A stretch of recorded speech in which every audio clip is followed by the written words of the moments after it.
Hello viewers, this is Wahid Ilaswani here. Welcome to Factor Maths.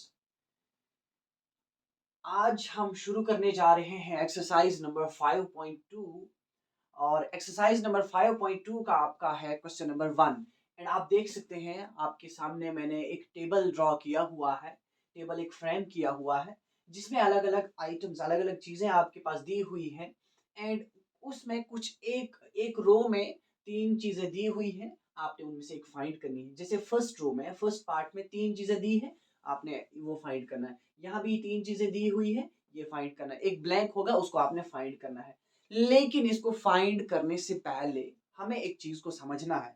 अगर आपको याद हो, हम जो कर रहे हैं आज, हम क्या कहते हैं, अरिथमेटिक प्रोग्रेशन हमारा चैप्टर इन डिस्कशन है। तो हम सबसे पहले मान के चलते हैं, हम एक एपी लिखते हैं, मान के चलते हैं, जिसमें हम लिखेंगे आपका सबसे पहले लिखेंगे थ्री, थ्री के बाद अब कोई भी रैंडमली हम एक मैं एक अपनी मर्जी से कोई एक रैंडमली एपी लिख रहा हूँ। थ्री के बाद आप लिख रहे हैं सिक्स, सिक्स के बाद लिख रहे हैं आप नाइन, नाइन के बाद हो गया आपका आफ्टर दैट हो गया ट्वेल्व, ट्वेल्व के बाद हो गया फिफ्टीन, फिफ्टीन के बाद एटीन, एटीन के बाद 21।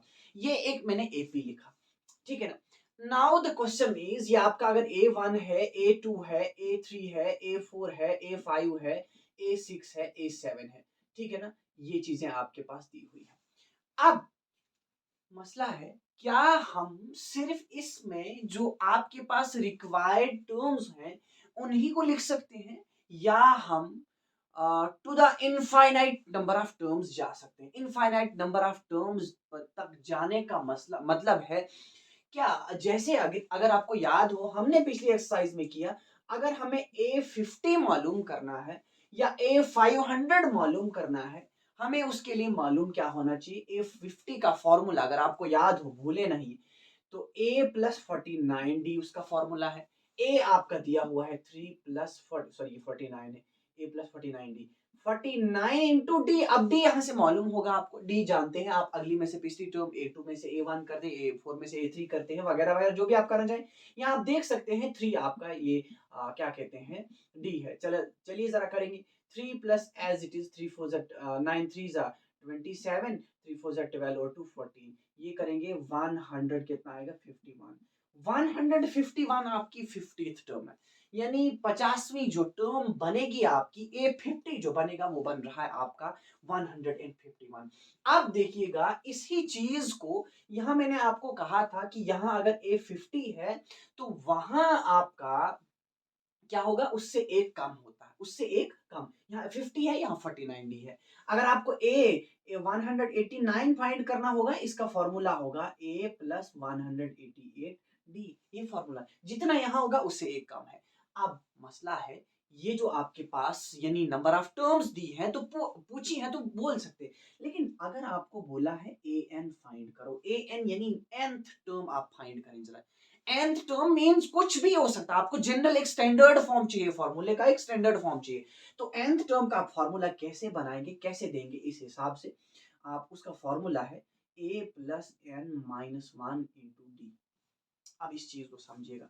आप बोलेंगे ये कोई नया फॉर्मूला है, ये कौन सा नया फॉर्मूला आ गया भाई इसमें। नहीं, फॉर्मूला नया नहीं है, यहीं से ये अभी तक करके आए आप। ये फॉर्मूला, आप इस फॉर्मूले से आप क्वेश्चन करके आए। आपका फॉर्मूला क्या है, ए एन का फॉर्मूला है A+n-1 * d। अब एन, एन जो होगा आपका, n is any required term, इट में बी। जैसे हमने यहाँ लिखा ए 189, तो यहाँ एन जो है 189। यहाँ फाइंड किया आपने 50, यहाँ फाइंड क्या किया A50, मतलब ये A50 है, एन जो है आपका 50 है, एन आपका 50। अब देखिए यहाँ क्या लिखा, A+n-1 * d लिखा है, A+n-1 * d, यानी n-1 जो यहाँ होगा, ये जैसे अभी फॉर्मूला लिखा आपने, A50 का फॉर्मूला होगा A+n, n मतलब यहाँ n की जगह क्या डाला आपने 50, 50 - 1 * d करते हैं आप, यह आएगा A ऐसे ही +49D। ये है आपका फॉर्मूला। किसका फॉर्मूला है आपका, ये है nth टर्म फाइंड करने का फॉर्मूला। कोई भी टर्म हो सकती है, लेकिन nth टर्म का फॉर्मूला आपका A+49D नहीं है, nth टर्म का फॉर्मूला ये है। अब उसको हमने किसी टर्म के रेफरेंस से आपको समझाया nth टर्म का मीनिंग क्या है। nth यानी यहाँ पे कोई भी टर्म पूछा जा सकता है, उसका फॉर्मूला आप क्या लिखते हैं, a plus n minus one d. A plus n minus one d का मतलब इंटू डी का मतलब है कि आपने ये चीज पढ़ी हुई है, अभी मैंने दिखाया a plus n minus one into d, जो कि आगे जाके बना a प्लस क्या बना, आगे आगे a प्लस 49 डी, ये आपका फॉर्मूला बना। तो ये नई चीज नहीं है, पीछे आपने पढ़ी। तो ये फॉर्मूला आपको कुल मिला के याद रखना है। आगे कोई ये जो टेबल आपने सॉल्व करना है, आते हैं अब हम इस टेबल की ओर। इस टेबल में आप क्या करेंगे, कैसे इसको आप सॉल्व करेंगे, जरा आप ध्यान रखिएगा, ठीक है। जैसे आपके पास फर्स्ट पार्ट दिया हुआ है, अब देखिए वहां जो आपके पास टर्म्स, जो आपका टेबल बना हुआ है, उसमें कुछ चीजें दी हुई है and one term is missing, एक चीज दी हुई है, one item is missing and you are suppose to find that remaining thing, ठीक है ना। चलिए जी, फर्स्ट पार्ट आपका दिया हुआ है, फर्स्ट पार्ट यहाँ करेंगे, ए कितना है आपका 7 एंड डी कितना है आपका 3, एन है आपका 8, आपको फाइंड क्या करना है, a N.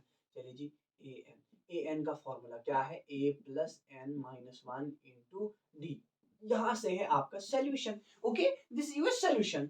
So let's go to find out a n. A n फाइंड करते हैं, वो क्या बनता है, a n as it is, a is your, you know a क्या है आपका, plus n minus one, n दिया है 8, 8 minus one into d, d दिया है 3 आपका। चलिए सर, ये बनेगा 7 plus as it is 8 minus one हो गया 7, 7 इंटू 3, 7 ऐसे ही आएगा, प्लस 7 3 जा 21 इज इक्वल टू 7 प्लस 21 हो गया आपका 28। दिस इज यूर, ये हो गया आपका, ये निकाला आपने ए n. A N first part में आपका ए एन निकल गया। अब मान के चलते हैं इसका सेकेंड पार्ट क्या है। सेकेंड पार्ट देखो जरा, माइनस 18, ए दिया है माइनस 18, यहाँ आएगा आपका कितना 28, आपको ये फिलअप करना था ना। अभी देखो, अभी वहीं से हम आइटम्स को उठाएंगे। आप जानते हो ए का फॉर्मूला क्या, ए एन का formula a plus n minus one into d, यही फॉर्मूला है जिससे आपने नंबर ऑफ टर्म्स, उसमें से चाहे एन निकालना हो, ए निकालना हो, डी निकालना हो, ए एन निकालना हो, आप आराम से निकाल सकते हैं।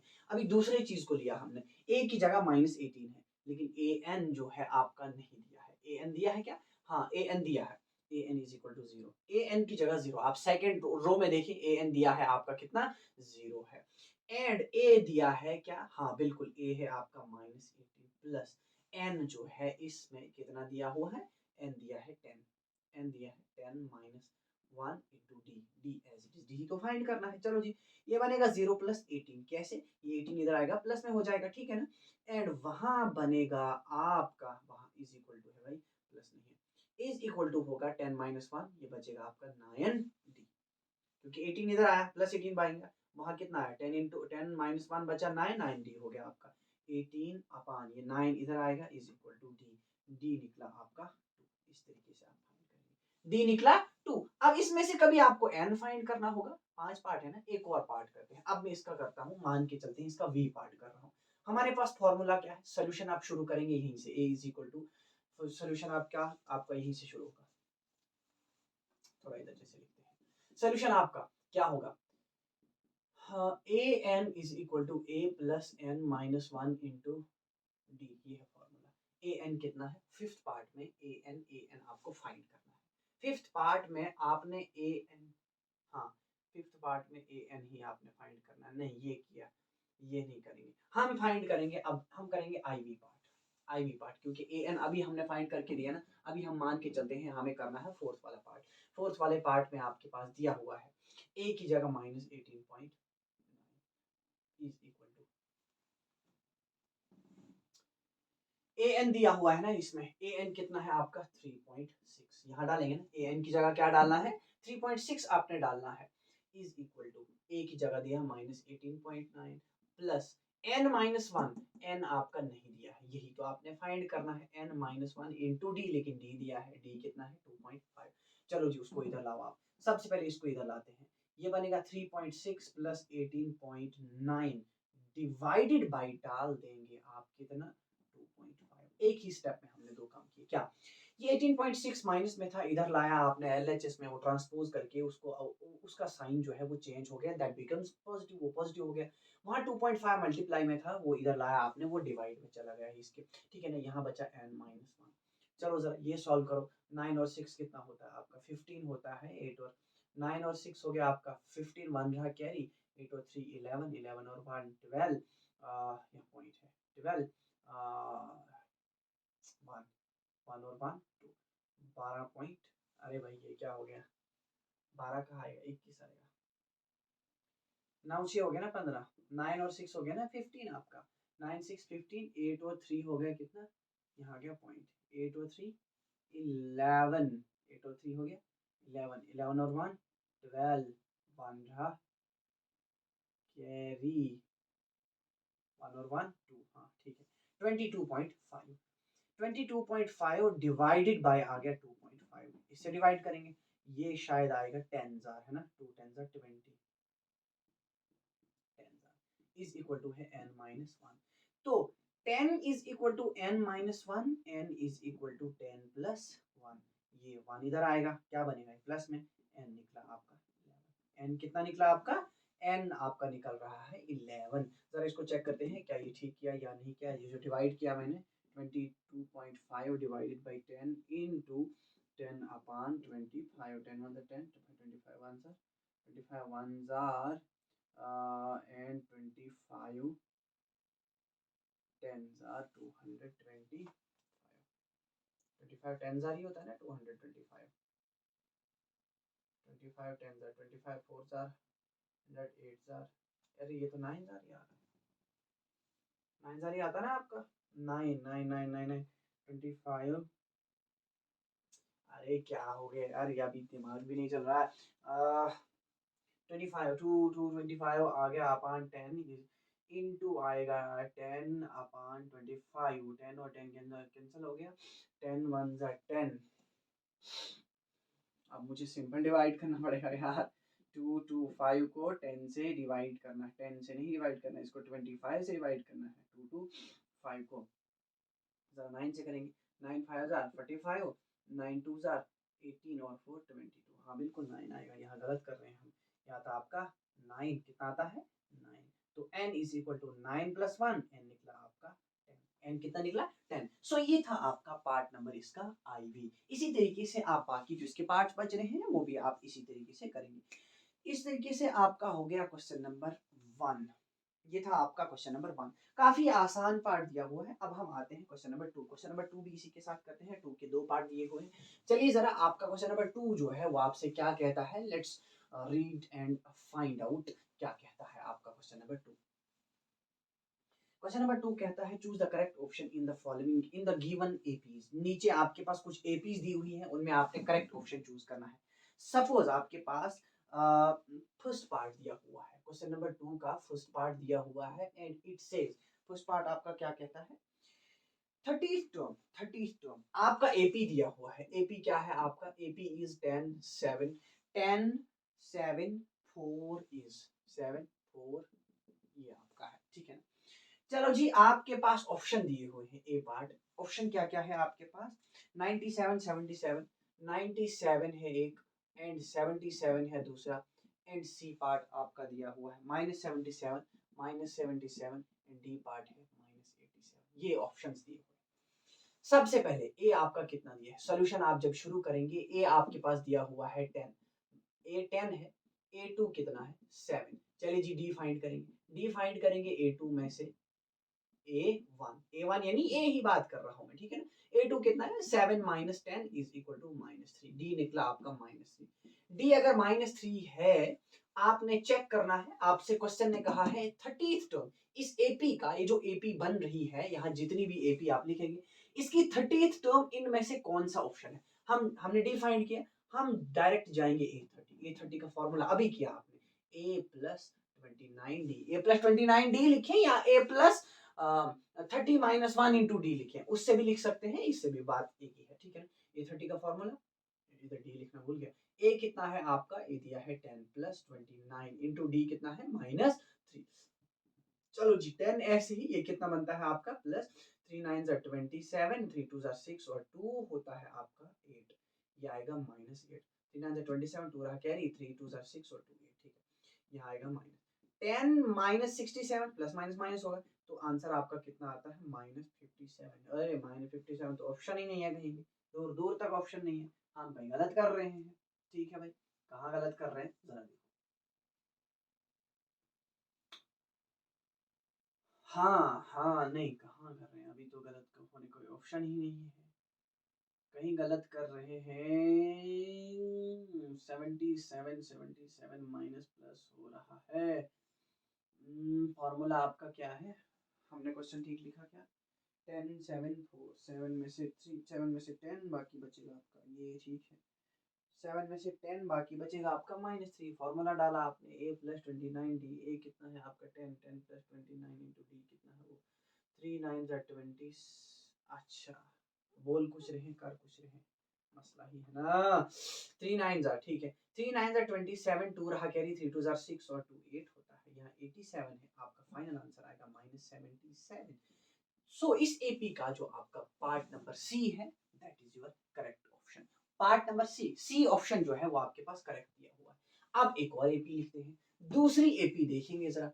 आपके पास जो नेक्स्ट एपी दी हुई है इसका सेकंड पार्ट जो दिया हुआ है, एक और पार्ट है, उसको सॉल्व करते हैं। क्या दिया है? -3 1/2, -3 1/2 एंड साथ में दिया है 2। क्या दिया है? 2 इज ओके। ए क्या है आपका? -3। ए कितना है? -3। ए -3 है, A2 आपका 1/2 है, A3 आपका कितना है? 2 है। लेकिन सबसे पहले हम ऑप्शन भूल गए, ऑप्शन इसके लिख लेते हैं। ऑप्शन इसके क्या क्या दिए हैं?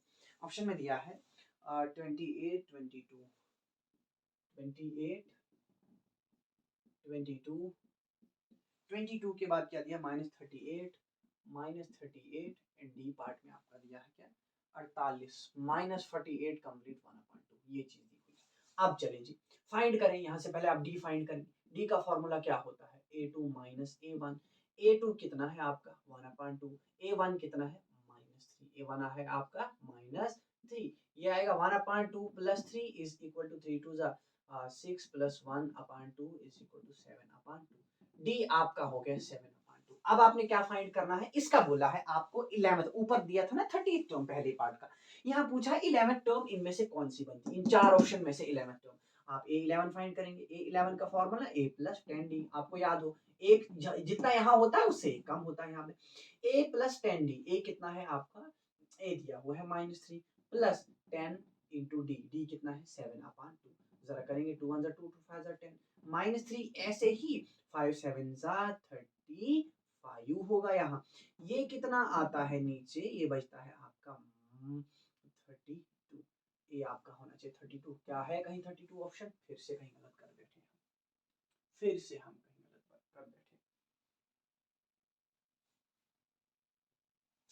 अब कहाँ गलत हो गया? 7/2 माइनस में तो नहीं आ रहा।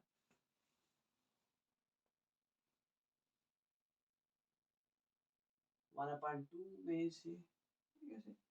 मगर अच्छा, हाई हाई हाई हाई, यहाँ भी माइनस है, इसको भी माइनस है साथ में। अरे यार, एक थोड़ा सा गलत करने से आपका पूरा क्वेश्चन गलत हो जाता है। यहाँ भी माइनस है, ये आएगा -1/2 + 3, ये आगे जाके हो जाएगा 6 - 1/2 है ना। 2 3 6, इसको करेंगे इससे -1/2 इज इक्वल टू 5/2। तो डी हो गया आपका कितना? 5/2।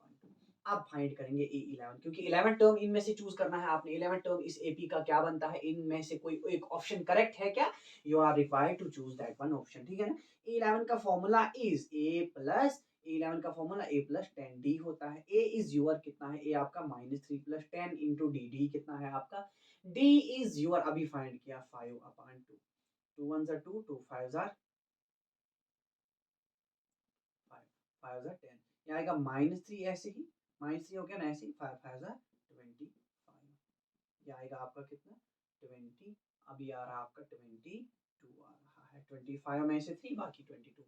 सो b option is your correct answer. B आपका जो है, बी है आपका करेक्ट आंसर। सो ये थे आज के लिए क्वेश्चन नंबर 2। आई थिंक आज के लेक्चर में काफी है, इतना ही काफी है। आपके पास 2 क्वेश्चंस हो गए आज के लेक्चर में, अभी इसके बहुत सारे क्वेश्चंस बचे हुए हैं। इंशाल्लाह उनको आप नेक्स्ट लेक्चर में भी 4 या 5 क्वेश्चन, 4 से 5 क्वेश्चन को कवर अप करने की कोशिश करेंगे।